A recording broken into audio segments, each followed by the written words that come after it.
controllers for PC. You either get a X input, such as Xbox controller, or you get a direct input controller, which is the traditional old school PC controllers. Well, those direct input controllers are very cheap. They've been around forever. So I did have one of those dual action controller from Logitech before. Those things were the probably the strongest controller I ever had. For so many years, it still works no problem. Until one day I was moving, a lot of heavy stuff broke the analog. And that was the end of that. But I only spent $10 on that thing. And various other ones, such as I had this PS2 controller to USB adapter. That thing is like $5. So there's a lot of way to have a direct input controller. But the problem with today's gaming is most people, if they include support for controller, they only include the X input. Of course, a lot of times they support both, but most of the time it's Xbox controller support. But you do want the direct input controller as well, because a lot of games really don't support that. X input, a lot of older games obviously do not support that. So X input is important too. Also, you can fully customize the X input controller. So this is F710 Gamepad from Logitech. It's a wireless gamepad. It has a 2.4 GHz dongle, and it's not Bluetooth, proprietary dongle, and it works well. Even comes with a extension cord, which I'll show in a minute. And yeah, it's overall very good quality controller. And of course, one of the coolest thing about this controller is the switch right up here. It has a switch to change from direct input to X input, which is very neat. Now you have the best of the both world. This controller at retail normally would be running about, $60 something Canadian, normally. But I got this on discount on Amazon for $40. That makes it worth it. Because all the PlayStation, Xbox controllers cost over $60 as well. Doesn't matter if it's a new PlayStation 4, Xbox One, or the older ones. They all cost so much money to have a gamepad. And yeah, the $40 become extremely attractive, and this can solve all the problems. Unlike the PS3 controller, you need a special driver that's sort of pain in the ass and occupies your Bluetooth device. This solved the problem, and this is very good. But this controller is a little weird. This controller feels like something that's incomplete. Everything is there, all the good elements are there, but it feels like incomplete, and let me explain. It feels so. When you hold on to the thing for the first time, you'll be so surprised that it's actually not as thick as it appeared to be. It has this curved design where your fingers are actually just hold right in. You actually feel thinner than the PlayStation 3 controller when you hold on to it, because you actually grip onto only this part, and it feels surprisingly nice. And the next thing you'll notice is the trigger buttons. They are very, they're very tall, all the way out there. So at first you'll feel really awkward to press all the way up there, and then it's not very far pressing down compared to the normal Xbox 360 controller with a PlayStation controller. The spring is really hard in comparison, which you'll feel really weird at first, but trust me, you will totally get used to it and start liking it really soon. And yeah, there's not all that much to say. You have a button here that to switch the vibration mode. You have a mode button that's just, well, at least traditionally when I was in the other controller, which is the direct input controller, that when you press that, the analog works. When you get rid of it, and D-pad works. Something like that. It's just a switch mode. But this controller comes with a software, which is the Logitech, I forgot the name of it, but the controller software thing, the same thing that I use for every other Logitech controller, like the G27 wheel I have, stuff like that.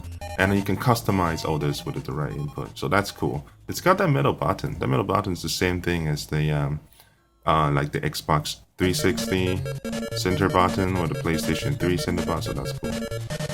Back button, start button, select and start basically. Everything else is very standard. I like the analog a lot. The analog button is the top is rubber, so your finger do not slip. It doesn't curve in any way, so it's very good in that sense. Now, here's the weird part. A really good product like this, it somehow feels like they almost got it ready and not quite. For example, the L1 button, pretty good, decent, but the R1 button, extremely loud in comparison. Can you hear the difference? Weird. The 4 buttons, face buttons, perfect, feels good, not loud, quiet. But L3 and R3, loud as hell. What is that about? D-pad obviously quiet. It's just weird like that. It feels good, but at the same time, you wish they can be more consistent with everything. Especially this being the premium controller from Logitech. Really do expect it to be more higher class than the way it is. But that doesn't stop it from being a solid product. This thing works very, very good. So one more week, it will mark 1 month since I got this Gamepad. And yes, I'm still using the original, which it comes with the box, dual cell battery. 2 AA's.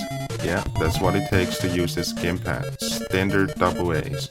It could be a bad thing because, you know, it's not a rechargeable design. You can't plug the controller to something and have it charge. But at the same time, dual cell AA batteries are really easy to find, so no big deal. There's a compartment to put your dongle if you want to bring it to go. You know, it works. So 1 month. I'm still using the same battery. I haven't need to change the battery at all. I don't know how long it will last, so I'm still monitoring that. But I do use it a lot. Basically, there's... Let me think. Something about... You know what? Let me check. Hold on a second. How many hours I done? Alright, so, you know, last 2 weeks at least, I played 35 hours of the crew wild round, and crew, what the hell am I talking about? The crew wild round, the racing game, I've been playing that at least for the last 2 weeks, 35 hours, so plus some more, but make it 1 month, let's just say double that, so 60 plus hours still using the same battery, so that's pretty good. And all you gotta do is go to a dollar store and get another 2 AA battery, which is no big deal. Well, so that's all very good. The reception of the signal is good too. I actually have the dongle against the wall and use it in the other room, which is absolutely no problem. But depending on the distance, it does get cut out. It is one of those standard 2.4 gigahertz. Whatever, but then when you back to the range, then you'll work again. It's really no big deal, but if you're in a room, you'll be just fine. So this is the extension for the dongle. It looks like a standard USB extension cord, but there is a sticker saying don't plug the USB device, plug your dongle, so yeah, I gotta follow what they say. But, you know, the cable's pretty long, so that's good. You can extend the signal if you have a really giant room. Yeah, I don't, so didn't really need this. I do use it though when like I said, I use it, have it up against the wall and I use it on the other side. It was, you know, it's a hollow wall with drywall and stuff like that, so it makes sense, but, you know, I think the signal's decent. There's nothing to worry about the signal, really. One thing to complain about is it doesn't really have an indicator for battery level. It would be nice if they do. So you will know if it's running out of battery. Maybe it flashes, but I'm not sure. I haven't get to that point yet, so we'll find out. Yeah, so it's a really good controller. If you can find it for that kind of price range, it's totally worth it. At least for PC gamer, yeah, it's great. PS3 controller, even though I would probably still prefer it if it's easier to use, but on PC though, there's just no official driver. You had to fiddle around with third-party software, and that Bluetooth situation is just a pain in the butt, because I tried to use two Bluetooth dongle, the other one for another purpose, and it's just so much work to set them out. Just kind of gave out and got this one. And yeah, for the long run, it's still good to get a PC controller for PC gaming.